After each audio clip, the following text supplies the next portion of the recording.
Hello, this is Detective Owen to Boku. Don't know what I'm doing here, but I was here to do this review with. Little shop of Boku. And it's me, the jackass Jarek. Yes, it is Jarek, who's wearing his MAGA hat and is having a thing, and I don't That's know my. how Jarek is going to wear a mask and chew a thing there, but we'll get to it. It had something to do with the movie. But here we are talking about. Go ahead, Jarek. This was your choice. Much of the movie.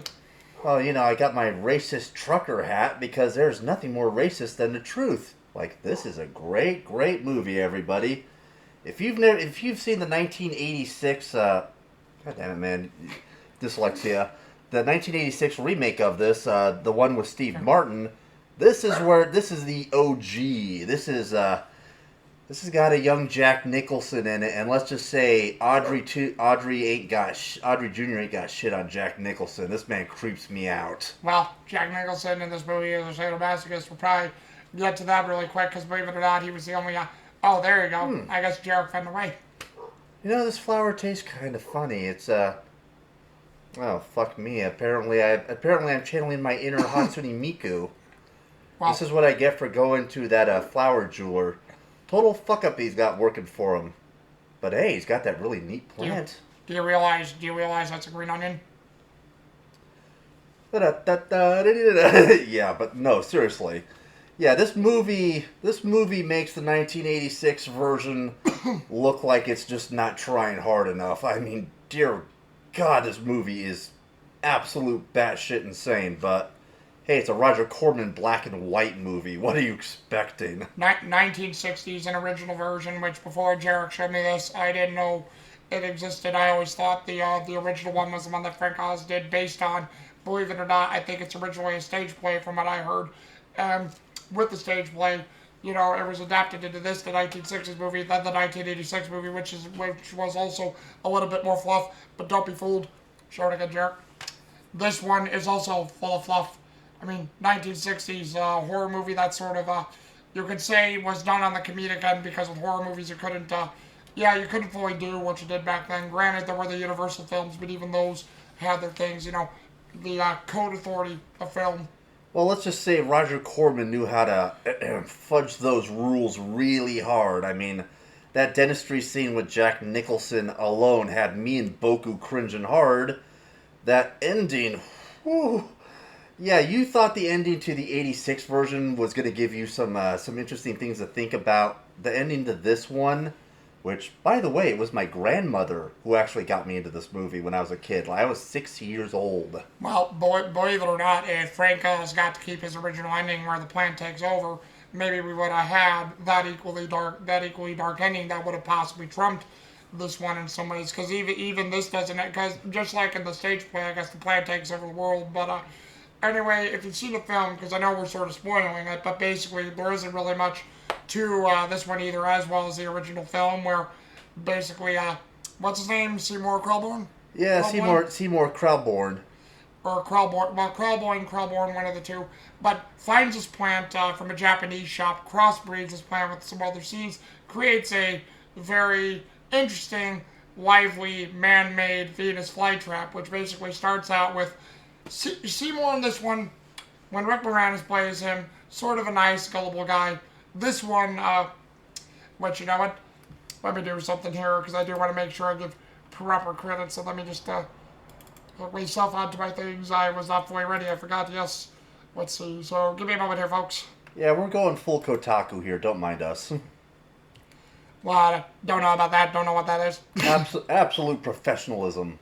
Only the best. Well, of course, professionalism good. But of course, we at the PlayStation possibly FBI don't know what professionalism is. We just track you. Isn't that right? Man. By the way, breaking character, guys, really quick. I hope you can understand me, because I'm trying to be sort of like what it was in the actual movie. They actually do have a narration, which is a man basically talking over in a detective voice, and they talk like that. Yeah, you saw that too. Side note. Wow, side note, the new One Piece film Red is 95% fresh. Damn. That's a shocker. I mean, I thought they were going to shit hammer that one. Actually, let's see. Black Adam's at 40%. Little side thing there, guys. Yeah, don't look too hard into that. The Rock sure didn't. Hint, hint, hint. Well, still, I'll get back into character once we have everything ready. But apparently, from to trademark critical drinker, so there we go. Basically, critical drinker says it's okay. It has everything that has your superhero stuff, and it's a soft reboot to show that we're getting back to where it was. But yeah, it's like nothing huge to write home about. Wow, it actually shows up. But I mean, hey man, this isn't the first time The Rock's career's hit rock bottom. Dun-dun. Okay, I'm just gonna say that while Alfred Hitchcock's Jamaican Inn, Simon the Fighting 69th, Malcolm, and Children of the Dam are recommended with this movie, indeed. Indeed. Okay, yes, so there we go, we got everything. So sorry for breaking character, but here we are back to it. So basically, Seymour Krelborn, played by there's not even a picture for this man, Jonathan Hayes, is there, and he crossbreeds his plant, brings it to his work where he's showing his boss, Gravis Mushnick, played by Mel Wells, and Audrey Folkward, played by Jackie Joseph, is there. And they're showing this plant. There's also the plant-eating florist man, who I basically know who he is. He's well known through Joe Dante horror films as well as Joe Dante comedies. Dick Miller, who plays Burson Foch, which to where Jarek is doing, even though Jarek is eating a green onion. Burson Foch basically was eating carnations throughout this entire movie and other various plants, and while putting salt on it. Yeah, strange. So as we said, ridiculousness. Strange fact: carnations are my grandmother's favorite flower. They are the white carnations are the signature flower of actors, performers, and entertainers in North America, and the carnation is the flower of the country of España. So if you're a Spaniard, love you some carnations. Yes, and as it's shown, there is all those things where he brings his plant in and the plant is sort of slowly dying. We don't know why, and then all of a sudden he cuts himself rather stupidly, and he's like, "Oh, I'm gonna give you blood and let me start." I mean, you don't see it, but he cuts all his fingers and gives it more blood. He's trying to water, and of course, it's one of those old, edgy water cans. He cuts it on one of the rims, and the blood falls into the creature's mouth. It's like, tasty. Feed me. It's like, what? So he pricks all of his fingers, and you find, they explain that for some odd reason, even though he's just barely created this new species of flytrap, he already knows this thing is nocturnal, and now we know it drinks blood, and, oh, don't worry, Audrey's a growing girl. She's going to get a much bigger appetite. Yes. And basically, to go into it, Mushnick wants his plant to do well. Everybody else does. Seymour's job's on it. And also, on a little side note here, it really didn't have much to do with the movie, basically. But let's see if they have it here. Oh, yes. Myrtle Vale, who played Winifred Krelborn, she basically has sick problems all the time and gets drunk off of old medicines and cough syrup because back in the 1960s and 50s, and probably even 40s and 30s, basically going back throughout most of the early 20th century, it's the time where they still had alcohol in it, and Seymour's mother loves getting drunk off medicine. Oh yeah, so like a side note. In the movie, they even have her read the label. It's like, oh, 70% alcohol. Oh, you angel, you. But remember, 98%. Oh, damn, he found her the good shit. Yes. Well, because remember, she had the bottle, she drank half the bottle, put it down, and then it's like it's half gone. We're both saying, holy shit, she drank half of it. And you know what's scary? My great-grandmother used to have that shit in her house. Upper 80s, and she was still drinking that stuff. Most people probably did, Jarek. It was really a hard thing, and it's just funny seeing someone get drunk off of certain medicines that had 98% alcohol in it at the time. But live and learn. Ha ha ha. But either way, what happens is he wants to feed this plant. Stupidly, he goes around town and basically is getting desperate to save his plant. He starts throwing rocks in a bottle at a junkyard, hits basically a detective in the head, and yeah. When you see it, I guess he threw it hard enough to kill the man, but I'm like, he killed him. He just throws like 3 of them, misses the bottle, and then finally he's like, fuck it, I'm just going to chuck this one hard. And oh, that's right, it was a big rock, yeah. And then the detective just pops up at the last second, bonk. Basically, he looked like a homeless man, but he was supposed to be watching the train yards for illegal shipments of contraband. So he basically gets killed. Seymour, with no will of his own, just takes the body, doesn't know what to do with it, and then like goes there and believe it or not, you have it where he's there, the plant's like, feed me, and he doesn't know what to do, and then he's like, oh, well, I'll give the plant the dead body. Little does he know, Mushnick and Audrey were at a restaurant eating, enjoying each other's great time, and then Mushnick, for some reason, forgets his wallet, doesn't know how to pay. The waitress is thinking he's gonna dine and dash. He tells Audrey to stay there, so Yeah, he'll go back and get his wallet. I mean, for like a little context, earlier his plant garnered so much attention they made like $30 in sales. Now that doesn't sound like shit to you, but back then, $30 would have bought you a new home, like a good two-story, one story, two-bedroom, one-bath house would have been $30 would have been a solid down payment on that shit back then. So he got fucking made, but he left the money in his other suit. So they go to this nice upscale restaurant. The check comes, lays like, that'll be $9. Yes, a good meal for two people at the best restaurant in town. $9. Well, remember, shirts were only, what was it, 39 cents? Oh god, no, 25 cents. Pants are 39 cents. Yeah, you watch this movie, you see these signs like, shirts and drinks, 25 cents. It's like, it was the fucking 60s, people. Shit was cheap. Right at the 60s, 1960s. So yeah, still very cheap as it was. But yeah, he tells the lady, it's like, you know what, I'll be right back. I left the money in my other suit. Oh, and I suppose it's like, look, lady, just, keep the other, oh, you're going to keep the girl as a hostage. It's like, yes, and you're going to come back with the money. So, he goes to the store, and what does he see? Oh, he happens to spy on Seymour feeding the plants, and now, unlike some of the other versions, he doesn't immediately call him out. He just keeps it to himself. But he goes back to the restaurant, forgets the suit. It's like, bring me booze. The hardest thing you got, anything. Where's the money? It's like, I need the drink to get the money.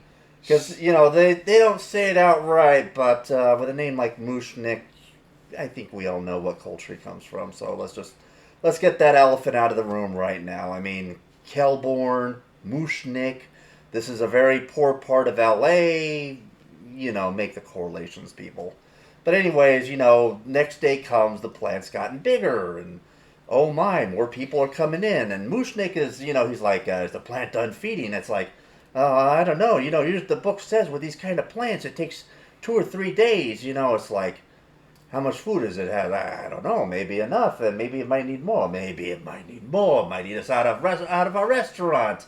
Out of our shop, and then he's about to call him out on it, and it's like, Mr. Mushnick, we need more plants. We just sold, I think, what was it, like 1,000 or something? 800 in plants. Yeah, 800 in plants. And again, that doesn't sound impressive, but 60s. But anyways, it's like, and then he looks at the plant. He's looking at Seymour. He's looking at the plant. He's looking at Seymour, and it's just like, all right, you say it's done feeding. Fine, I let it be. It's like, but this needs to, the plant better reach full bloom soon. Oh, I'm sure it will. And then we get the little side plot where the ladies from the Botanical Society come in, and they've heard about the wonderful, strange new plant at Mushnick's. They want to make it the center of a parade and, have a big article. And Seymour's starting to get those stars in his eyes. I'm going to get the chance to become the great botanist I've always wanted. Audrey's, paying attention to him. But, it just so happens a couple of private dicks lost contact with a guy at the train yards. It's like, hey, what happened to your boy? Was playing with fire. Yeah, that's a tragedy. It happens. Yeah, he was like, I'm Joe. Last name Fink. I'm a cop. I'm a Fink who's a cop. Yes, and basically that's what it is. Boy playing with matches. Should be playing with matches. One thing leads to another. But either way, what happens is they start to investigate, and while they're investigating, Mushnick says he's going to watch the shop that night. A criminal comes in, wants to steal all his money, sees him there, and also Mushnick noticed by this point the plant was talking, sort of threatening him, and then all of a sudden, Mushnick doesn't know what to do, but he needs to save himself from the criminal with the gun, so he's like, the money's in there. Oh, hold on. The money's in there. Look deeper. Deeper right inside, and then... Money's in the plant?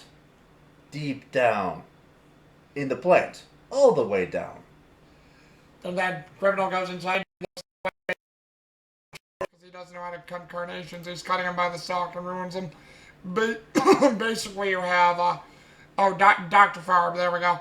Dr. Farb, who's played by John Herman Sharner, comes in, and they have a thing where it's like he comes in to apologize about the carnations, and then he also needs to get his work done. And you see this man run out of the dentist shop like in pain because Dr. Farb, just like in the remake, hurts people for a living, and you would not want to go to this dentist. And what happens is, goes to the dentist, Seymour refuses to work with him, and then for some stupid reason, and I will say it is pretty damn stupid, because obviously 60s, you had to get to this reason somehow.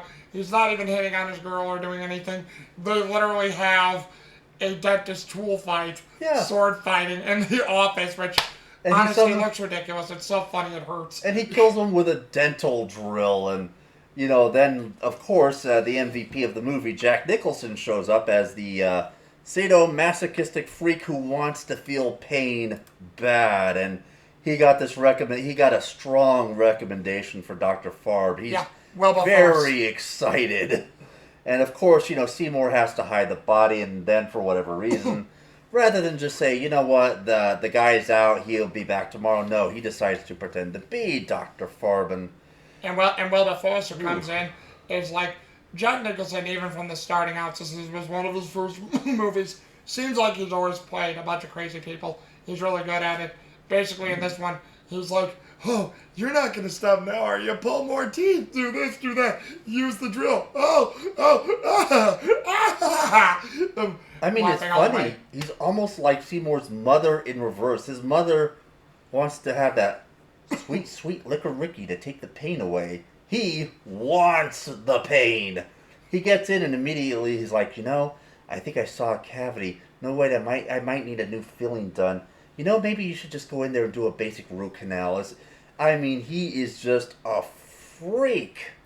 If you thought this guy freaked you out in The Shining, get ready, people. You haven't seen Jack at his worst. Or best. I'm not even sure which it is now. Well, and basically, when Seymour is done, Wilbur Force gets up to the chair, says, I'm going to recommend you to all my friends, turns around, he's got several missing teeth and all these gaps in his teeth, and he walks away like, with a smile on his face. When I saw that scene, literally the first thought that popped into my mind, this was a young Jaws from Moonraker.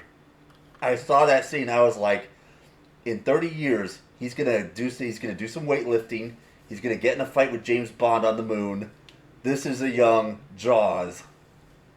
Very well could be, possibly. You never know. Maybe the teeth got mixed up because Jaws does have metal teeth, so possibilities, anyone. But either way, brings the dentist back to the florist shop at night, feeds it to the plant. The plant's like, feed me, feed me, feed me. Keeps getting bigger. Mushnick is getting more suspicious because the plant keeps getting bigger and keeps having more stalks grown. All of a sudden, the cops keep coming back and interviewing again.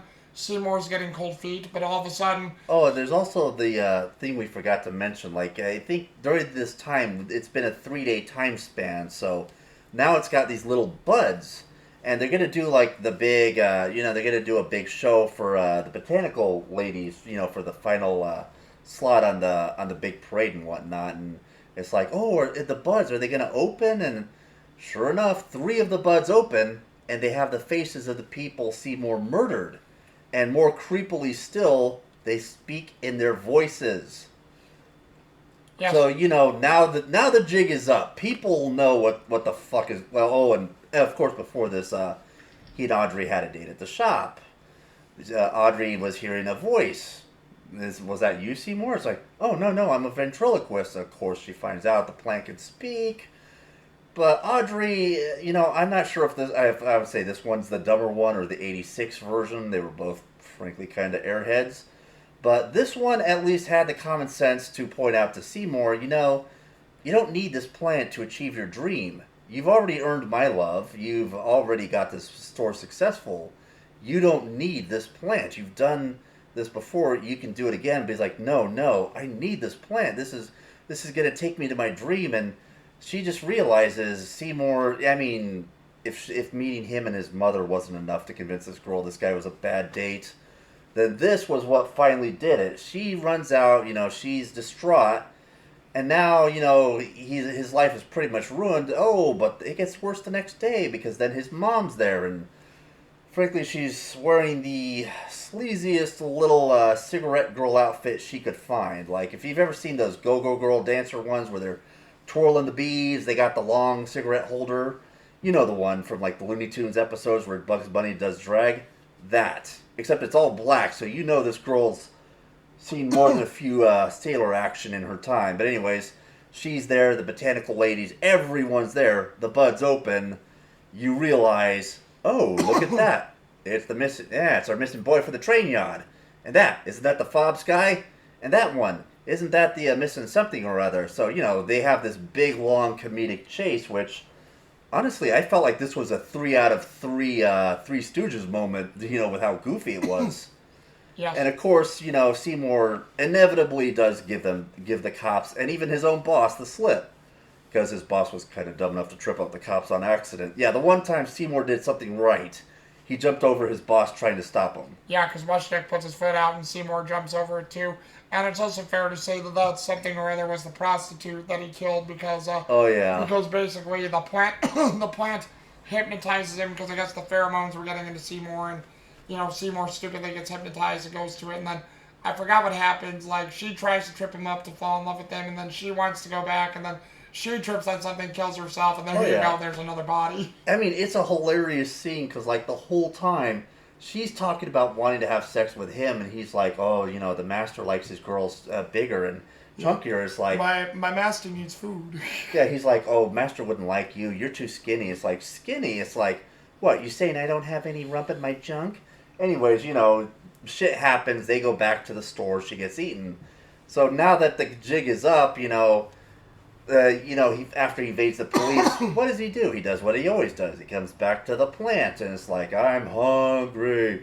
Feed me. It's like, feed you? Feed you? All right. One last meal. Why not? And he's literally going into the plant with a pair of scissors, chopping himself up as the plant is eating him. And, of course, they go back the next day, and the final of the fourth of the 4 buds blooms, and it's Seymour, and it's saying the same thing he said through the whole movie. I'm sorry.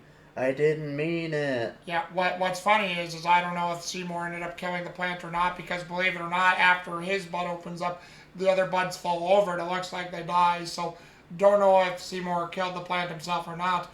Granted, different ending from the stage play, but yeah, like Jarek was saying, bit of a darker ending, because instead of facing up to what he did, ends up just killing himself, possibly also while killing the plant. So again, bit of a hilarious movie and bit of a dark turn for it as well, but definitely an enjoyable one, I'll say, Jarek, and believe it or not, only about an hour and 16 minutes long, I believe. Yeah, I mean, not even 2 hours, and the crazy thing is, like, the whole time, the guy who's just eating the carnations, the whole time, buds opening, you realize these guys been killing people, put in the plant, it's like, I'm good, I got my carnations. Yeah, that's Dick Miller. He I would say would be my dark horse favorite in this one, because Dick Miller was great, even though a tad bit ridiculous. Plus, I will say that on a note before we get to the cast of characters, as we usually do, the voice of the plant was Charles B. Griffith. I see there, Audrey Jr. And the funny thing is, Charles B. Griffith, not trying to insult the guy, but pretty standard monster thing. His most vicious thing is when he was talking to Mushnick, where he tells Mushnick, "You'll see, I'm hungry, you'll get yours." That was basically the vicious part that the plant ever was. But, Ken Page, you're not going to beat that iconic performance. Ken Page's performance was pretty iconic. But, let's be honest, Audrey, too, stole the show in a lot of scenes. And, up until Steve Martin showed up and, Steve Martin. Oh, yes, he was, well, again, where John Herman Shiner was just this evil dentist cliche, Steve Martin took it to the next thing. And again, as you all remember, the remake was also a bit of a musical too from Frank Oz, so he sort of jazzed it up into a musical. I bash a pussycat and smash its head. And then my mama said, what did she say? She said, you'll be a success someday. That's what she said, that's what she said, that's what she said. You'll be a dentist, and you'll take joy in the pain you inflict. Oh yeah, Steve Martin. Look up that scene, man. That scene is every Broadway musical that ever should have been. Absolutely. The one thing I will say is though, characters of note. I wouldn't say not too many offhand, but if I had to say, I know I already mentioned Dick Miller in the plan, but I will definitely say for me, definitely Jonathan Hayes is Seymour Krelboyne because he played it very well. Goofus too. I'm gonna say the man had to definitely be like a Broadway actor of sorts too, because when he got into the physical attributes, he was able to climb over things very well, had very great balance whenever he did stunts, and was very entertaining. And also, I will give it to Mel's Wells, Gravis Mushnick, because when things starts going bad, he really starts becoming the most sympathetic character in the movie. And of course, Jack Nicholson as Wilberforce, but I don't think we need to really say anything about that because Jack Nicholson is a force unto himself, pun intended.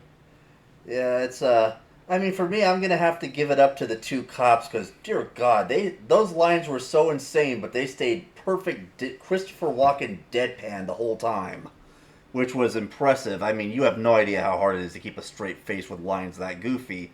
There's also, of course, Dr. Farb. Dr. Farb was deliciously cruel as a dentist, and I would almost say, him and the '86 version should team up and run for office. I mean, hey, what's the worst that could happen, right?